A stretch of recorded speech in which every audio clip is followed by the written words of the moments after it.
오늘 본문은 패역함으로, 죄악으로 여전히 정신 못 차리고 그 패역함으로 일관하는 이스라엘 민족이지만 하나님께서는 그래도 그들을 사랑하셔서 그들을 회복시켜 주실 것을 약속하시는 그런 내용의 말씀입니다.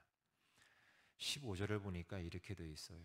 인자야, 예루살렘 주민인 네 형제, 곧 네 형제와 친척과 온 이스라엘 족속을 향하여 이르기를 너희는 여호와에게서 멀리 떠나라. 이 땅은 우리에게 주어 기업이 되게 하신 것이라 하였나니. 이렇게 되어 있습니다. 이게 무슨 말이냐면 포로로 잡혀가지 않고 예루살렘에 남아있던 그 예루살렘 사람들이 포로가 되어서 바벨론으로 끌려간 사람들을 향해서 너희는 거기에서 살아라. 예루살렘은 이제 우리가 차지하고 우리가 여기에서 하나님 복 받으면서 여기서 우리가 살게 라고 말했다는 거예요. 그러니까 남아있던 사람들이 끌려간 너희들은 죄를 많이 지었기 때문에 끌려가서 포로가 된 것이고 우리는 너희들보다는 죄를 덜 지었기 때문에 이렇게 남아있게 되었으니까 예루살렘을 우리가 차지하는 것은 마땅하다라고 주장하는 거예요. 그런데 하나님께서는 이렇게 말씀하셔요. 16절에 보니까 그런즉 너는 말하기를 주 여호와의 말씀에 내가 비록 그들을 멀리 이방인 가운데로 쫓아내어 여러 나라에 흩었으나 그들이 도달한 나라들에서 내가 잠깐 그들에게 성소가 되리라 하셨다 하고 이렇게 말씀하셨어요.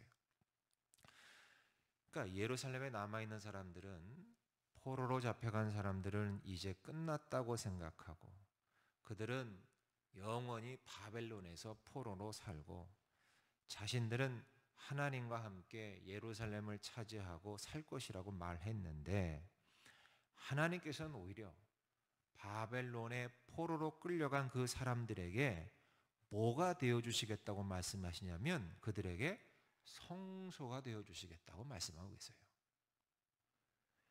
예루살렘에 있는 사람들은 바로 자신들이 하나님의 구원의 은총을 입을 남은 사람들이라고 생각했는데 하나님께서는 바벨론의 포로로 끌려간 사람들이 남은 사람들이라고 말씀하시는 것과 같다는 거예요. 그래서 하나님께서 임재하시는 성소가 있는 곳은 이제 예루살렘이 아니라 바벨론이다라고 말씀하고 있다는 것입니다. 그리고 하나님께서 바벨론에서 성소가 되어주시는 기간은 영원히가 아니라는 거예요. 영원히 거기에서 성소가 되어주시겠다고 한다면 그들은 영원히 어쨌든 바벨론에 머물러야 된다는 거 아니겠습니까? 그런데 16절에 보니까 얼마큼 성소가 된다고 해주셨어요? 잠깐 성소가 되리라고 말씀하셨어요. 이건 무슨 말이겠습니까? 잠깐이라는 건 이 포로 기간이 바벨론에서의 포로 기간이 길거나 영원하지 않고 잠깐, 정말 잠깐 어느 순간엔 반드시 끝이 나서 돌아오게 될 것이다 라고 말씀하고 있는 것입니다. 그리고 또 이렇게 18절에서 20절까지 이렇게 말씀하셔요. 그들이 그리로 가서 그 가운데의 모든 미운 물건과 모든 가증한 것을 제거하여 버릴지라. 내가 그들에게 한 마음을 주고 그 속에 새 영을 주며 그 몸에서 돌 같은 마음을 제거하고 살처럼 부드러운 마음을 주어 내 율례를 따르며 내 규례를 지켜 행하게 하리니 그들은 내 백성이 되고 나는 그들의 하나님이 되리라 그랬습니다. 아멘. 바벨론에 포로로 갔던 사람들이 돌아오는데 돌아오게 되면 어떤 일이 벌어지느냐? 모든 미운 물건과 모든 가증한 것을 버리게 된다고 하셔요. 미운 물건과 가증한 것이 뭐겠습니까, 여러분? 우상입니다. 우상 숭배가 이제는 사라진다는 것입니다. 그러니까 바벨론 포로 생활이 다 나쁜 게 아니었다는 거예요. 바벨론 포로 생활이 준 유익이 있는데 그 중에 하나가 우상 숭배가 사라졌다는 거예요. 물론 포로 생활 이후에 이들이 완전히 확 바뀌어서 하나님 한 분만을 중심으로 사랑하며 살았다라는 그런 의미가 아닙니다.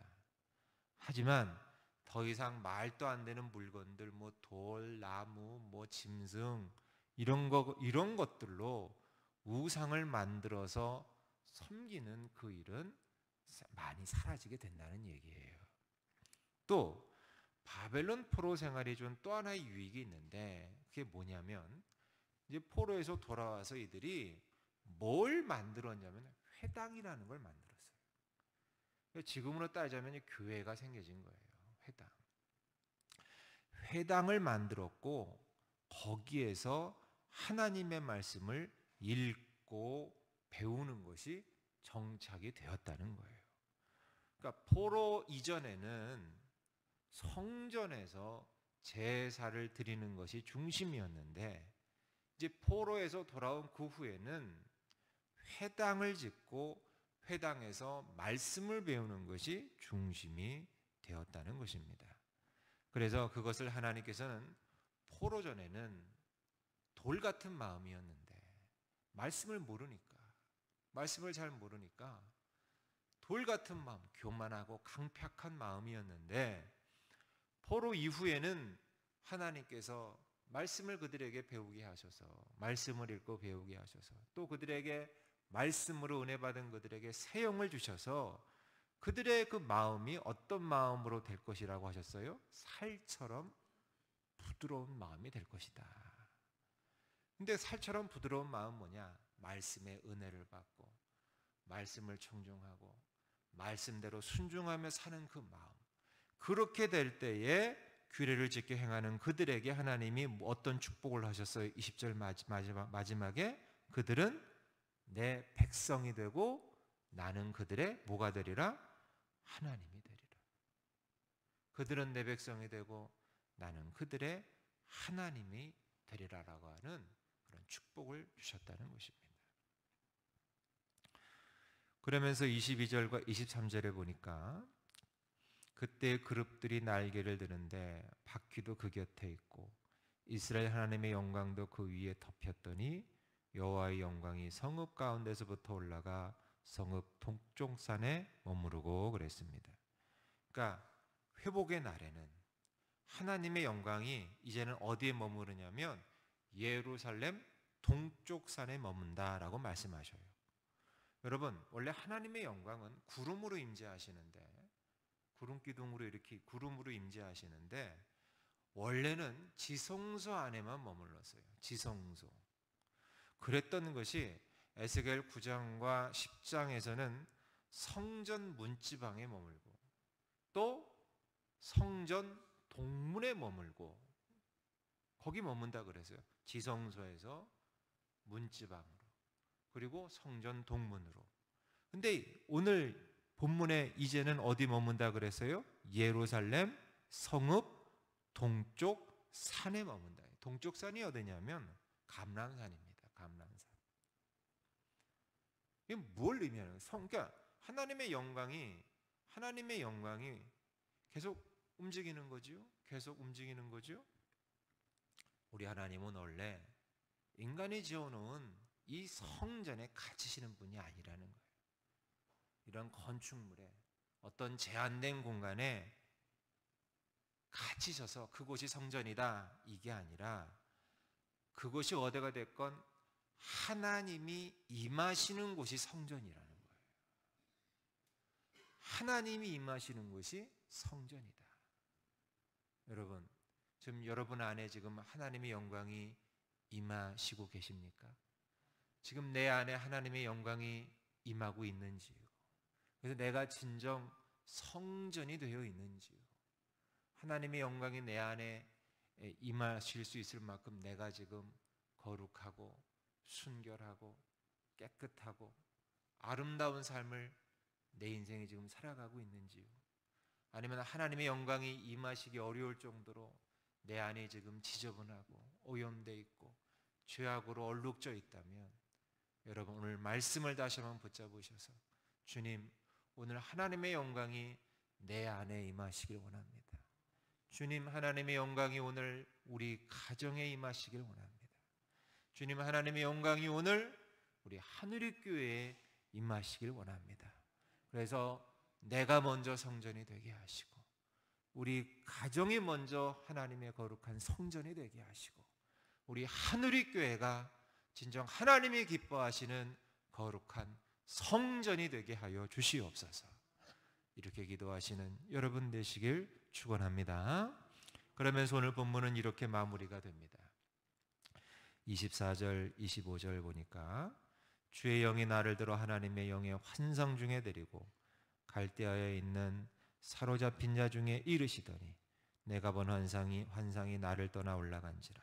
내가 사로잡힌 자에게 여호와께서 내게 보이신 모든 일을 말하니라. 아멘. 여러분 보세요. 에스겔 선지자는 8장에서부터 많은 환상을 봐요. 환상을 봐요. 근데 그것이 끝나니까 하나님의 영이 에스겔 선지자를 갈대아, 그러니까 바벨론에 사로잡혀 있는 동족들에게로 에스겔을 인도해 가더라는 거예요. 그리고 에스겔은 자신이 여지까지 본 것을 그 포로로 사로잡혀 끌려온 그 동족들에게 다 말해 주는 거예요. 모든 일을 다 말하니라 그랬죠. 다 말해 주었어요. 여러분 생각해 보세요. 에스겔 선지자가 환상을 보고 있을 때는 여러분도 한번 내가 만약에 이런 환상을 본다고 생각해 보세요. 하나님께서 나를 이끌고 나를 환상을 보여주세요. 쫙 환상을 보여주세요. 에스겔도 마찬가지. 에스겔 선지자도 이렇게 환상을 봐요. 환상을 보고 있을 때 얼마나 좋을까요? 이게 끝나지 않았으면 좋겠다라고 생각했겠죠. 우리도 만약에 이런 일을 당한다면 끝나지 않았으면 좋겠다. 그러나 하나님은 그 환상 가운데만 우리가 머물러 있는 것을 원하지 아니하시고 우리를 냉엄한 현실로 반드시 인도하신다는 사실이에요. 베드로와 요한과 야고보가 예수님을 따라 산에 올라갔죠. 거기에서 예수님의 변화된 모습을 봐요. 이 세상 어떤 것보다 더 흰 천으로 된 흰색 옷을 입으시고 광채가 나고 이걸 눈으로 봐요. 얼마나 멋있어요.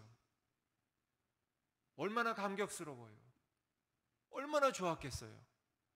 말 그대로 판타스틱한 거 아닙니까? 너무 감격스러웠던 베드로가 예수님께 제의합니다. 주님, 여기에 초막 셋을 지읍시다. 그리고 여기에서 우리 삽시다. 너무 좋습니다. 여기가 너무 좋습니다. 하지만 우리 예수님은 이런 방구도 하지 않으시고 그들을 이끌고 산 아래로 냉큼 내려오십니다. 산 아래 현실이지요. 현실로 내려오십니다. 너희들이 있어야 할 곳은 여기가 아니라 이 세상이라는 거예요.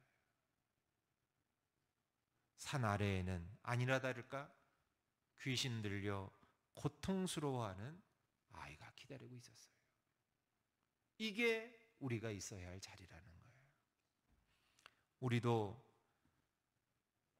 예배나 혹은 부흥회나 혹은 기도원 집회 이런저런 은혜의 자리를 통해서 하나님의 은혜를 강렬하게 경험하면 떠나기 싫을 때가 있어요.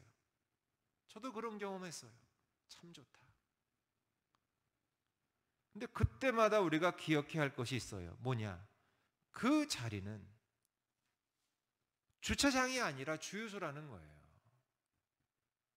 주유소. 우리가 오늘 만약에 이 자리에서 은혜 받았어요. 여기 너무 좋아서 여기 머물러야겠다 아니라는 거예요. 여기 그냥 주유소예요. 잠깐. 주유소에서 여러분 전 10분 이상 있는 사람 본 적이 없어요. 기름 채우면 떠나는 거예요. 미련 없이. 마찬가지 우리가 있어야 할 그 자리는 그 자리가 아니라 냉엄한 현실. 이 세상. 여기로 우리는 받은 은혜 가지고 나아가는 거예요. 예수님께서 안식일에 18년 동안이나 허리를 펴지 못했던 여인을 고쳐주셨던 것처럼 유다 백성들이 이 포로로 끌려간 바벨론에서 70년 동안, 70년이죠, 포로 생활이, 허리 펴지 못하고 살게 될 것이지만 하나님께서는 그 허리를 펴주시는 날 예루살렘으로 다시 돌아오게 해 주실 것을, 회복시켜 주실 것을 약속하고 있다는 것입니다.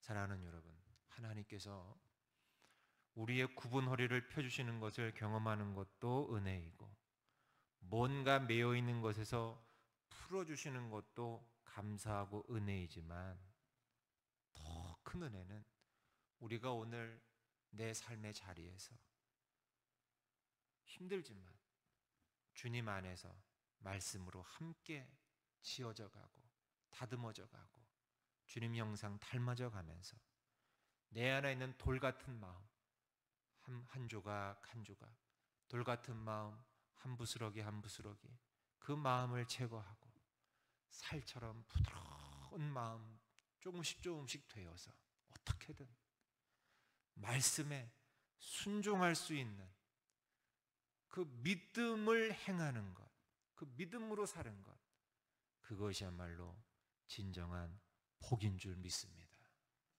여러분, 오늘 하루가 그런 복된 하루가 되시길 바라고, 특별히 내 안이 하나님의 영광이 임하는 성전이 되시는 복된 하루 되시길 주의 이름으로 간절히 축원합니다. 기도하겠습니다.